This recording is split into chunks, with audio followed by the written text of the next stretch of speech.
നീണ്ട 20 വർഷത്തെ രാജ്യസേവനത്തിന് ശേഷം നാട്ടിലേക്ക് തിരിച്ചു വരുന്നൊരു പട്ടാളക്കാരനാണ്.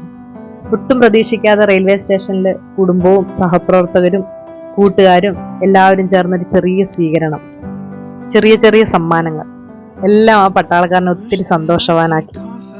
ജീവിതത്തിന്റെ നല്ലൊരു ഭാഗം, നല്ലൊരു ആയുസ്സെന്ന് പറയാം, മുഴുവൻ രാജ്യത്തിന് വേണ്ടി മാറ്റിവെച്ചവരാണവർ. കുടുംബവും നാടും എന്നത് വല്ലപ്പോഴും ലീവിന് വരുമ്പം കണ്ടു മടങ്ങുന്ന ഒന്ന് മാത്രമായിരുന്നു. എന്നാൽ ഇനി അങ്ങനെയല്ല. ഇനി ഈ റെയിൽവേ സ്റ്റേഷനിൽ നിന്ന് ജോലിയിലേക്കൊരു തിരിച്ചുപോക്കില്ല. ഇനിയുള്ള കാലം കുടുംബത്തോടൊപ്പം സ്വന്തം നാട്ടില്, സ്വന്തം മണ്ണില് സ്വാതന്ത്ര്യത്തോടെ ജീവിക്കാനുള്ള തിരിച്ചുവരവാണ്.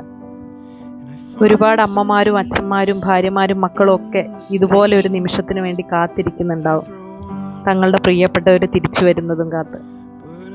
വലിയൊരു സർപ്രൈസ് എന്താണെന്ന് വെച്ചാൽ, സ്വന്തം അമ്മ വയ്യായി ഉണ്ടായിട്ട് കൂടി റെയിൽവേ സ്റ്റേഷനിൽ മകന് വേണ്ടി വന്ന് കാത്തിരുന്നു.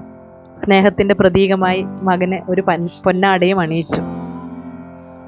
ഈ പട്ടാളക്കാരൻ ഒരു പട്ടാളക്കാരൻ്റെ തന്നെ മകനാണ് കേട്ടോ. ആ അമ്മയുടെ തോളിൽ കൈയിട്ട് കുടുംബത്തോടൊപ്പം സ്നേഹത്തോടെയുള്ള ആ യാത്ര കാണുമ്പോൾ തന്നെ മനസ്സിനൊരു കുളിരാണ്. നമുക്ക് കണ്ടു നിൽക്കുന്നവർക്കൊരു സന്തോഷമാണ്. ഇനി അവരുടെ പുതിയൊരു ജീവിതം തുടങ്ങുവാണ്. ആ കുഞ്ഞിൻ്റെ അച്ഛനും ആ ഭാര്യയ്ക്ക് ഭർത്താവും ആ അമ്മയ്ക്കും അച്ഛനും മകനും ഒക്കെയായി ഇനിയുള്ള കാലം അവരുടെ കൂടെ സന്തോഷത്തോടെ ജീവിക്കാൻ വേണ്ടിയുള്ള യാത്ര ഇവിടെ തുടങ്ങുകയാണ്. എല്ലാവിധ നന്മകളും അവരുടെ ജീവിതത്തിൽ അവർക്കുണ്ടാവട്ടെ.